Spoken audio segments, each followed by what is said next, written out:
Olá, está no ar o Biodiversidade Debate, um programa mensal resultado da parceria entre a TV Cultura e a Natura.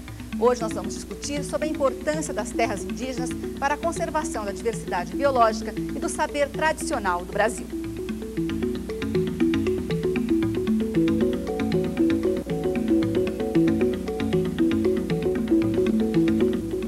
E para participar da discussão de hoje, nós temos três convidados. Sirjuê Chavante, presidente do IDET, Instituto de Desenvolvimento das Tradições Indígenas. Sidney Possuelo, chefe do Departamento de Índios Isolados da FUNAI, Fundação Nacional do Índio e ex-presidente da entidade. E a antropóloga Marina Kahn, coordenadora de projetos do ISA, Instituto Socioambiental. Ela orienta e assessora comunidades indígenas.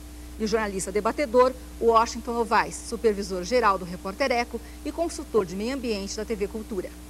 Para dar início ao debate, nós vamos ver uma reportagem sobre a situação das terras indígenas hoje no Brasil e a importância que os povos indígenas têm para proteger a nossa rica biodiversidade. Vamos lá.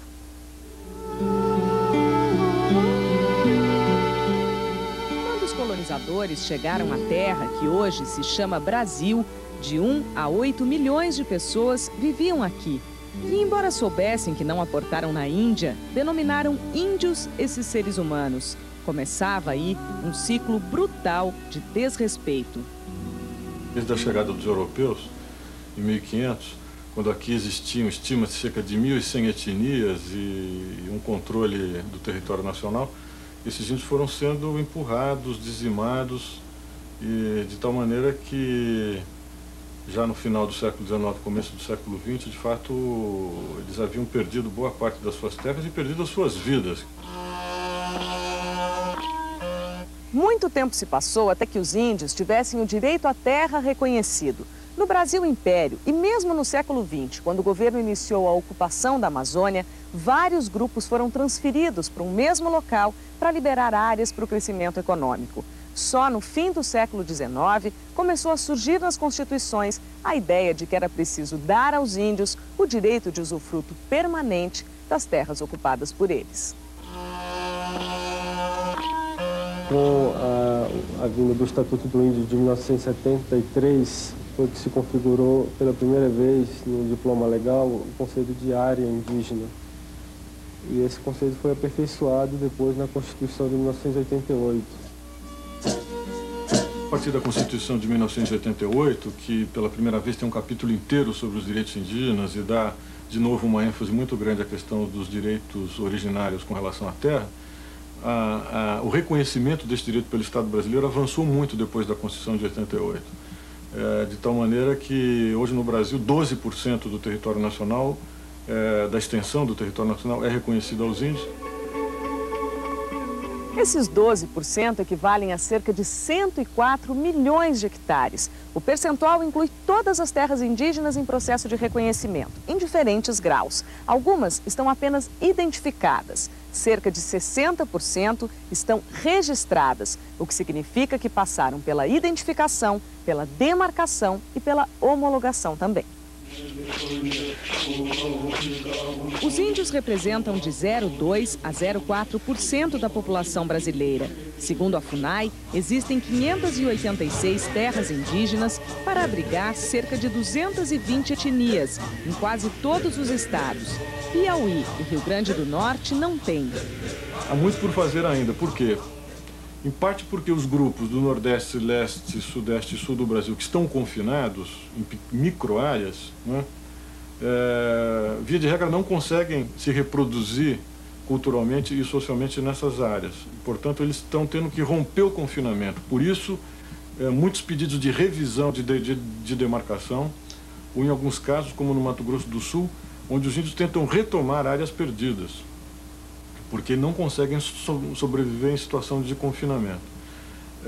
Um drama diferente vivem os povos do Centro-Oeste e do Norte, que tiveram suas áreas extensas reconhecidas pelo governo, mas para manter essas áreas desocupadas e desintrusadas de invasores, de predadores, é uma coisa muito difícil, porque normalmente são sociedades demograficamente reduzidas e que precisam justamente do apoio do Estado Nacional para poder manter suas áreas livres de intrusões e de exploração por terceiros. Nos últimos anos, as demarcações aumentaram. por causa da liberação de recursos via PPG-7, o Programa Piloto para a Proteção de Florestas Tropicais. Mas as ações se limitaram à Amazônia Legal. Alguns grupos indígenas aguardam a regularização há décadas. Para concluir só os processos em andamento, são necessários cerca de 200 milhões de reais, quase 6 vezes o valor do orçamento anual da FUNAI para esse fim. Essa é a grande reivindicação e a grande dificuldade que a gente tem hoje na FUNAI, né? Porque isso implica em... A gente sempre esbarra no problema judicial, nas áreas que estão tituladas, né? Que você não tem como ampliar terras indígenas hoje, somente fora da Amazônia, sem esbarrar no direito de terceiros. A regularização das terras indígenas não acaba com as invasões, com os casos de extração ilegal de madeira e de mineração nessas áreas, mas é fundamental para a sobrevivência física e cultural dos índios e para a conservação da biodiversidade. É fácil ver nas imagens de satélite regiões inteiras que foram destruídas nos últimos 30 anos e os únicos espaços protegidos onde o mato está, entendeu? São espaços onde os índios habitam e onde as terras foram demarcadas.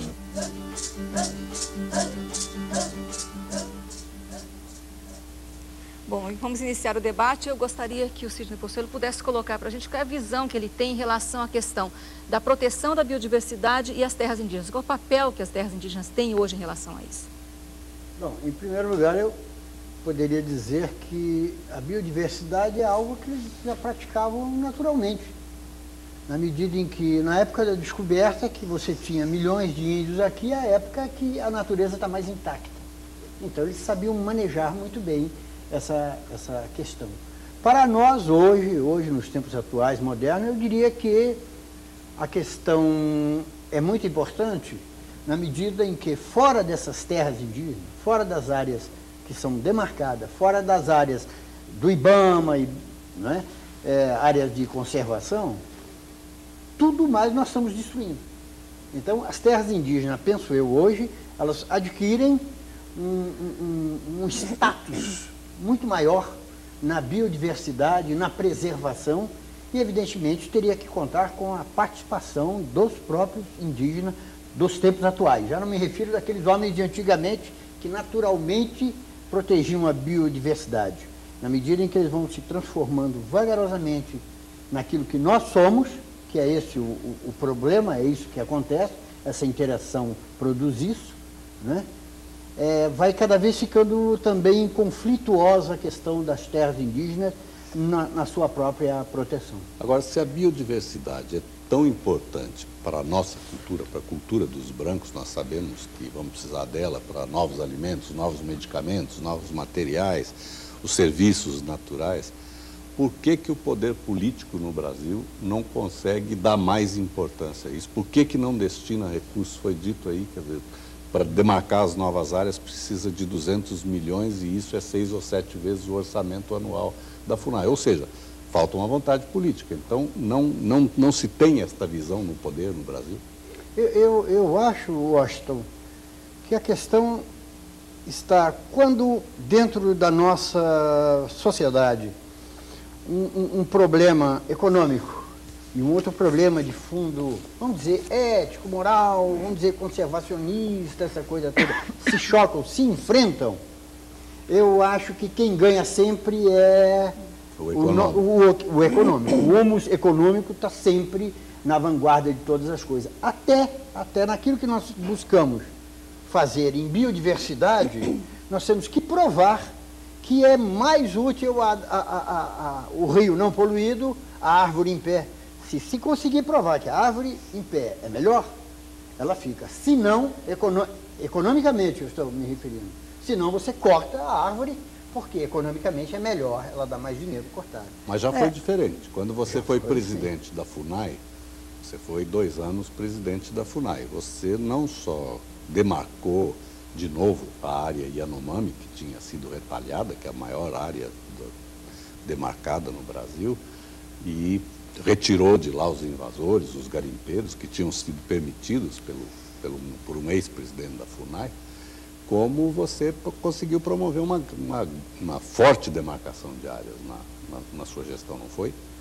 Foi, eu acho que vários foram os fatores que contribuíram para que aquele momento, aqueles 2 anos de presidência que eu fiquei, dessem certo. Um deles seria, por exemplo, a presença do presidente Collor. Fale-se o que se falar, o presidente Collor foi o melhor presidente da República para os povos indígenas. Não teve melhor. Isso é na minha visão e acredito de muitas outras pessoas. Depois disso, eu tive a felicidade de passar por 2 excelentes ministros. Começava com o ministro Jarbas Passarinho, que era um homem muito honesto, muito digno. E a quem os índios já devem muito na Constituição de 88. Já em 88 ele já tinha mostrado esse lado dele, né? Essa sensibilidade. Depois, como ministro da Justiça, ele torna isso uma realidade, auxiliando na demarcação. Depois sai o ministro Passarinho e entra o Célio Borja, que era um homem da questão de direito. Ele era egresso do Superior Tribunal Federal, e então ele era um homem de justiça. Ele olhava as coisas, tá certo, então eu chancelo, assino, porque isso é de justiça, é de lei. E você tinha também o Lutzenberger na Secretaria Nacional do Meio Ambiente e a Rio 92. A Rio 92 eu acho que ela levantou, eu acho que em 92 nós tivemos esse boom dos acontecimentos, né? Tinha a Eco 92, né? Com o mundo inteiro dentro do Rio de Janeiro, né?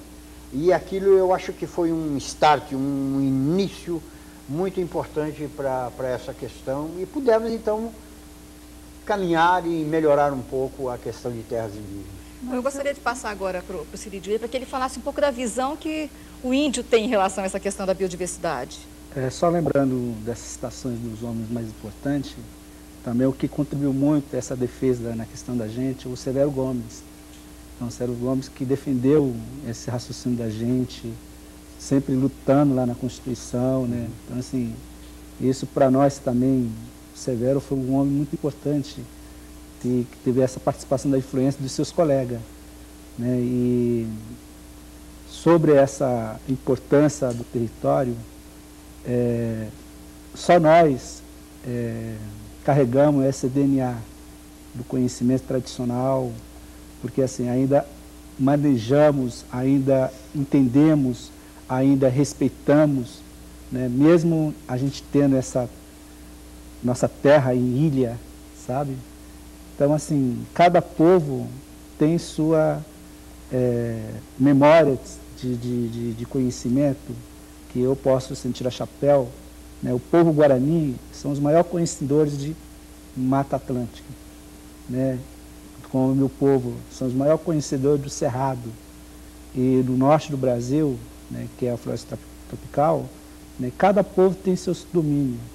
Então, se a ciência, né, ocidental buscasse e se preocupasse, eu acho que o Brasil ganharia o rico do estudo para exportar essas coisas que o primeiro mundo vem para explorar e saquear o nosso conhecimento. Agora, você acha que nessa questão do conhecimento que o índio tem da biodiversidade, o que influi? É apenas a questão de que a sua sobrevivência está ligada, ali estão seus alimentos, ali estão seus medicamentos e essas coisas, ou tem também a questão da relação com o sagrado, e desse mundo e a relação dele com o sagrado?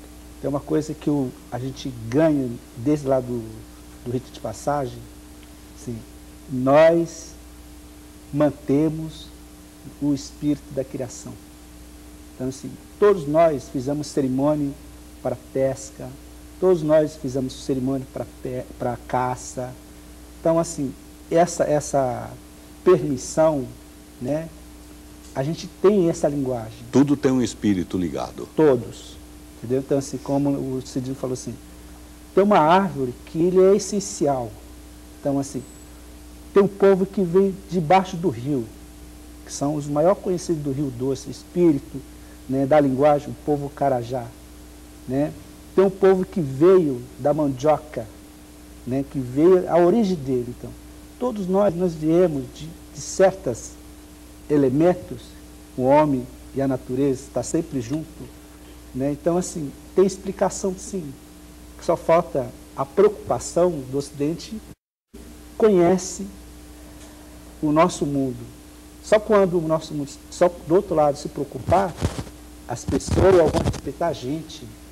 Então, assim, esse lado do sagrado, né, o entender da Mãe Terra, está na gente, sabe? Assim, cerimônia todo é permissão. E do seu ângulo, Marina, como é que a antropologia vê essa questão? Então, eu vou tentar falar via antropologia, mas aproveitando o gancho que você tinha feito, fazendo aquela pergunta para o Sidney, do porquê, né? Por que que, então, já que esse conhecimento praticamente é partilhado por alguns setores da sociedade, a gente está discutindo esse tema aqui, está sendo dada importância a isso. O problema econômico, ele é passivo, ele está aí, ele está estabelecido, ele está dado, a gente não discute muito, mas eu acho que tem uma questão de informação e de desconhecimento, né? Existe uma concepção de que a natureza, ela é adversa ao bem-estar do homem, ela precisa ser domesticada, ela precisa ser enfrentada, e no Brasil isso está com a nossa história, quer dizer, a gente precisa dominar e combater essas dificuldades trazidas pela natureza para a gente conseguir chegar no mundo do progresso, para a gente se adiantar. O conceito de desenvolvimento vem junto com essa concepção de que você precisa domesticar a natureza. Consequentemente, é muito fácil a questão econômica se acoplar nessa visão, né? A gente disciplina essa natureza e todo esse conhecimento que está por trás dela, ele é deixado de lado, porque ao contrário, as pessoas acreditam que não existe conhecimento. O conhecimento vem com a ciência, com o controle da ciência sobre ela, né? O que se consegue perceber hoje, tendo em vista que, como foi mostrado no vídeo, as imagens de satélite mostram que onde tem povos indígenas e sociedades tradicionais, de uma certa forma, essa natureza ainda está protegida, significa que existe algum conhecimento tradicional acoplado a essas populações que faz com que essa natureza esteja desse jeito. E outro desconhecimento que existe é que essa natureza foi domesticada assim também pelos povos indígenas. Existe um manejo, a reprodução de espécies, ela vem, toda a ciência indígena, ela vem a favor da manutenção dessa sociedade, dessa natureza. Ela tem que abrir espaço para esse novo paradigma, da possibilidade de não destruir o estado natural para se levar ao progresso. Conhecimento intuitivo, né? E que nem é intuitivo, ele é um conhecimento baseado em experiência, em técnica, né? Que a transmissão do conhecimento de geração para geração existe, é inegável que ela existe. Tanto é que um dos grandes problemas que se tem hoje é fazer com que esse conhecimento tradicional seja mantido, porque há uma tendência de se supervalorizar o conhecimento ocidental, o conhecimento escolar, o conhecimento do mundo do branco, que não pode vir desassociado, mas que ele encobre esse conhecimento que os índios têm e que fazem com que as espécies... Mas não há uma contradição, Marina, quer dizer, se a biodiversidade é tão importante, cada vez mais importante, em termos econômicos, inclusive, com possibilidade de... O que se comercia no mundo hoje são centenas de bilhões de dólares que derivam de plantas e do conhecimento dessa biodiversidade, novos materiais e assim por diante. Se há todo esse interesse econômico, por que, por outro lado, não se cuida de preservar exatamente os formatos que permitem essa conservação? É a contradição, mas é a apropriação, né? A questão é de quem se apropria desse conhecimento. Quer dizer, o interesse econômico não está querendo partilhar esse conhecimento, ele quer monopolizar esse conhecimento, os grandes grupos econômicos e a questão do tradicional... Mas antes precisa que exista, até para ele poder monopolizar, precisa que exista. Exatamente, precisa que exista e que não seja canalizado e registrado para uma empresa, para uma... A questão toda é quem está partilhando, compartilhando e reproduzindo esse conhecimento em benefício de mais quantidade de pessoas e não de grupos específicos econômicos. Entende-se, pois, que os povos indígenas, donos de tamanho conhecimento, né, esse conhecimento subtraído, eles estão sendo, de certa forma, roubados. A biopirataria. É uma biopirataria que se faz. Mais uma vez a gente sendo saqueado.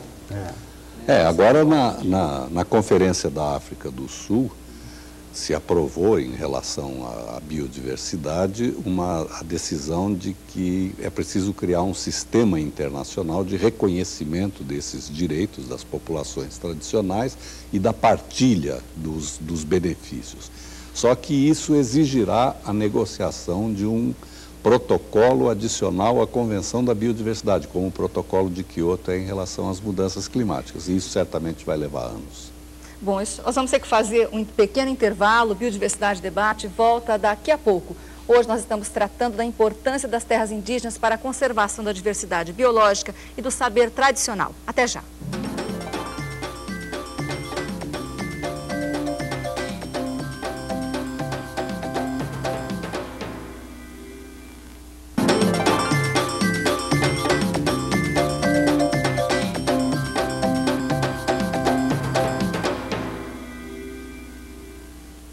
O Biodiversidade Debate está de volta e hoje nós discutimos a importância das terras indígenas para a conservação da diversidade biológica e do saber tradicional do Brasil. Vale lembrar que nós temos 3 convidados. Ciridil Chavante, que é presidente do IDET, Instituto de Desenvolvimento das Tradições Indígenas, Sidney Possuelo, que é chefe do Departamento de Índios Isolados da FUNAI, e a antropóloga Marina Kahn, do ISA, Instituto Socioambiental. Ela trabalha com assessoria de projetos indígenas e comunidades indígenas. Bom, eu gostaria de retomar o debate falando com Sidney Possuelo, que é chefe do Departamento de Índios Isolados da FUNAI. Por que a FUNAI mudou de postura em relação aos índios que estão isolados, tentando que eles se mantenham sem contato com a civilização? Bom, é preciso explicar melhor. O país tem uma extensão continental. E eu digo que os índios isolados são os brasileiros que os brasileiros não conhecem. Ainda existem. Quantos grupos são? Olha, o total nós não sabemos ainda, Washington, porque eles estão em vários pontos. Nós começamos estudando 113 pontos onde diziam haver índios isolados. Isso diminuiu, hoje o universo de trabalho nosso está em 43 pontos, dos quais 17 nós já sabemos que existem. Agora, o restante... Mas podem ser 40?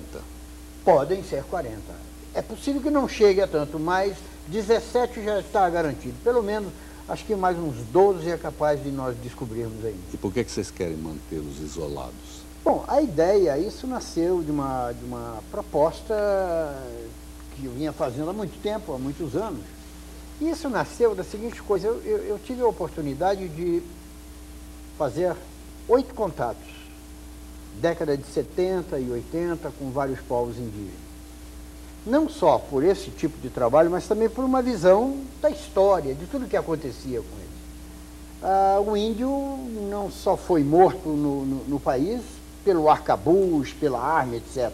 Mas uma das coisas que mais destruiu, dizimou, foram os vírus. Né? Uma das coisas assim, mais terríveis contra os povos indígenas foram os vírus, morreram de doença. Eles não têm defesa. Né? Não têm defesa nenhuma. Então, e eles têm um universo. Muitas pessoas, né? Ele agora mesmo estava falando do universo, né? Da biodiversidade, etc., o universo da criação, etc.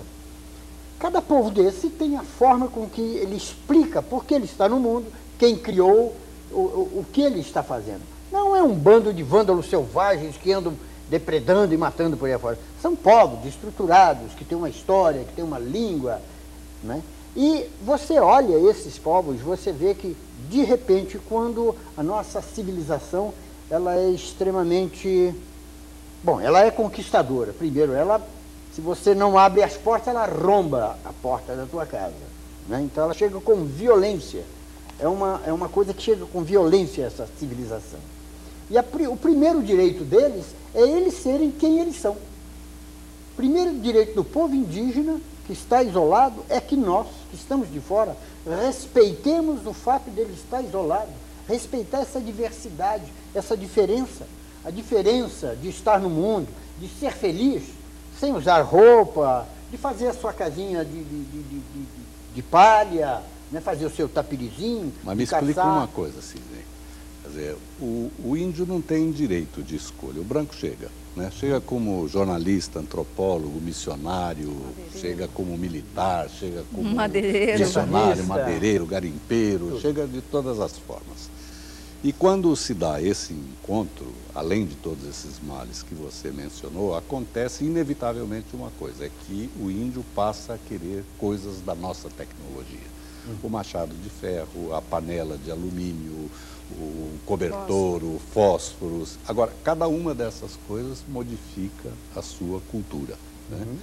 E, ao mesmo tempo, o índio não produz excedentes, não produz dinheiro para comprar essas coisas. Então, a sua cultura vai tendo que ser modificada para ele poder ter esses bens. E